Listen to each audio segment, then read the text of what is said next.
Amis du Congo, amis lecteurs, amis téléspectateurs, dans le cadre de notre émission 10 minutes pour convaincre, nous recevons aujourd'hui Madame Laurence Enikio Siapata. Madame Laurence Enikio Siapata, bonjour. Bonjour, Monsieur Cheikh Fita. Si vous devriez vous présenter vous-même pour que les personnes qui nous suivent vous connaissent mieux, comment allez-vous le faire? Alors, je suis donc Laurence Enikio Siapata, mon nom congolais. Je suis née à Kinshasa. J'ai fait mes primaires au lycée Bosangani et je suis arrivée en Belgique à 12 ans chez mes grands-parents belges et j'ai fait l'Institut de l'Enfant Jésus. Après ça, j'ai fait une maîtrise en sciences économiques à l'ULB. Je suis donc économiste, mariée, mère de 2 enfants et je suis candidate à la liste 1 MR à la région de Bruxelles-Capitale au numéro 54. Au niveau de ma profession, j'exerce depuis 2001 dans les institutions européennes où je suis en mission pour le compte du ministère des Finances. Je suis inspecteur des finances de ma fonction principale. Et j'ai été détachée donc, dans les institutions pour gérer le budget européen, les marchés publics européens. Au niveau politique, j'ai commencé la politique à Ixelles, où j'ai été vice-présidente de l'association libérale d'Ixelles. Et je suis cofondatrice aussi du comité de quartier Boussole. Vous vous présentez pour les élections régionales. Si vous étiez élu, que pensez-vous que pourrait être votre apport pour la région de Bruxelles-Capitale? Alors pour la région de Bruxelles-Capitale, ce que je veux vraiment apporter, c'est mon expertise. J'ai quand même 20 ans d'expertise financière et je crois que vu les enjeux que nous aurons à relever à Bruxelles, avec notamment le transfert des compétences du fédéral vers la région, notre région aura vraiment besoin de technocrates et mon profil correspondra vraiment à cette place. Nous aurons beaucoup de challenges à relever. La première chose, c'est le chômage, la formation des jeunes, parce que le taux de chômage, vous savez, à Bruxelles, atteint quand même 25%, ce qui est le double de beaucoup de pays européens. Et le taux de chômage des jeunes, 35%, et il ne faut pas oublier que dans le taux de chômage des jeunes, notre communauté est touchée. Nous avons beaucoup de jeunes issus de la communauté, issus de l'immigration, qui sont au chômage. Et là, nous avons beaucoup de travail et notre programme est fort axé sur ces problèmes. Votre parti, si vous devriez le décrire, en quoi est-il différent des autres et qu'est-ce qui le caractérise, qui pourrait faire qu'en sorte que le 25 mai, l'électeur puisse choisir votre parti pour donner sa voix? Écoutez, c'est comme je viens de vous le dire, nous avons des gros problèmes à résoudre à Bruxelles. Notre parti est un parti qui a les pieds sur terre, qui n'a pas peur des problèmes, mais qui veut surtout trouver les solutions. Et il est temps que nous trouvions des solutions à Bruxelles.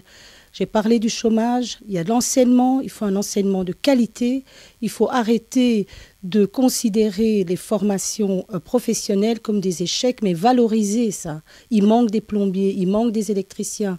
Les jeunes qui sont dans la rue, eh bien, poussons-les vers des formations pratiques. Tout le monde ne peut pas être intellectuel. Ils ont certainement des atouts et il faut utiliser ces atouts, il faut les pousser, il faut les tirer vers le haut.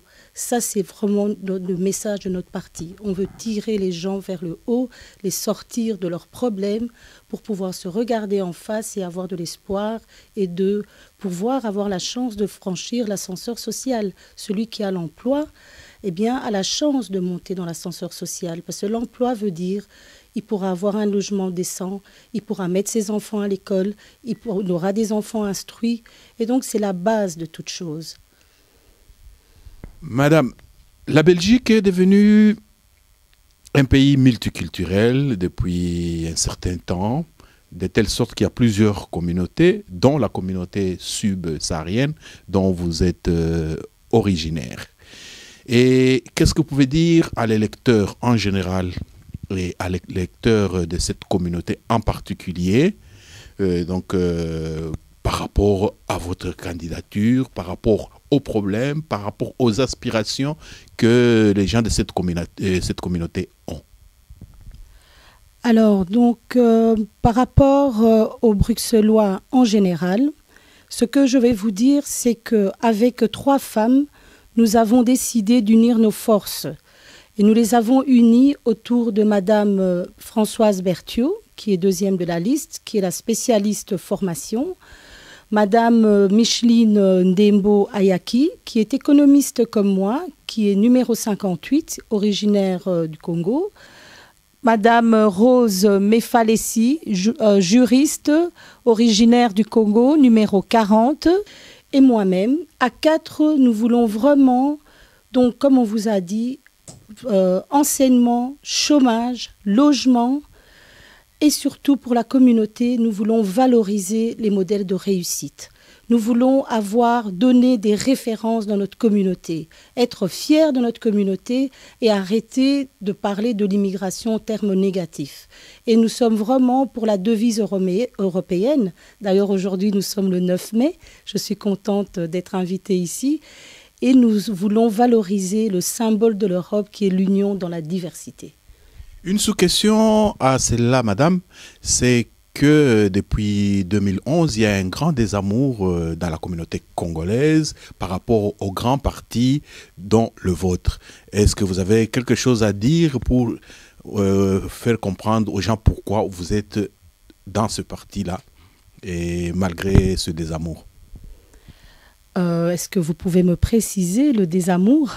Il y avait eu des élections au Congo et que les ténors de votre parti avaient soutenu le hold-up électoral, comme on l'appelle, et ça créait donc une grande fracture. Et par rapport, entre autres, à votre parti, vous personnellement, comment vous appréhendez cela? Alors, je vais d'abord remettre les choses dans leur contexte. Il s'agit d'une position internationale. Je me présente à la région. Je n'ai pas de mandat, mais je vais quand même vous donner des éléments de réponse. Alors, quand on parle du MR, il ne faut pas parler que du MR. C'est le gouvernement belge qui a pris la décision, qui a validé en quelque sorte ces élections. Et il y a eu avant tout des élections. Il y a eu des enquêtes, il y a eu des conclusions. Alors, le président en place a été accepté, mais c'est par le gouvernement belge. Il n'y avait pas que le MR qui siégeait. Donc ça, c'est la première chose quand même à éclaircir. À côté de ça, je vous ai expliqué notre programme. Nous avons un programme avec des axes quand même très importants. Et c'est dommage que la communauté s'arrête qu'à ce point précis qui sont ces élections. Mais il y a aussi la communauté internationale qui a validé cela. Donc il ne faut pas toujours pointer le MR, c'est le gouvernement belge. Donc là, je vous dirais simplement de vous adresser à eux. Bien, merci Madame Enkyo. Et en 2 minutes, si vous devriez vous adresser maintenant directement à l'électeur qui va entrer dans l'isoloir, qui sera devant l'urne, qui voudra mettre son bulletin, qu'est-ce que vous pouvez lui dire en 2 minutes pour que le bulletin qui va être déposé ou la place qui va être pointée soit la vôtre?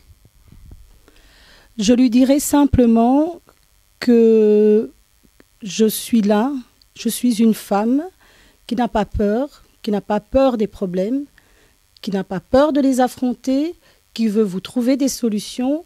Et je suis une femme qui relève véritablement ses manches pour travailler.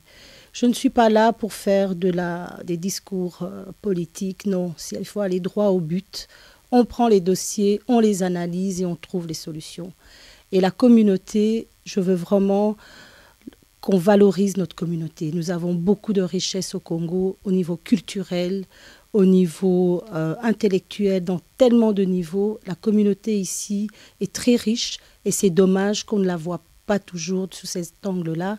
Et c'est ça que moi je veux pour le futur de nos jeunes Congolais issus de jeunes Belges issus de notre communauté, qu'ils aient un espoir, qu'ils se disent oui, c'est possible. À Bruxelles, je suis un vrai Bruxellois, je suis belge et je suis européen avec mon identité congolaise et soyons-en fiers. Et vous pouvez rappeler votre place sur la liste? Donc je suis numéro 54 sur la liste numéro 1. Merci. Merci bien, Madame Laurence Enikio Siapata. Et au revoir, à la prochaine. Merci. Bonne journée.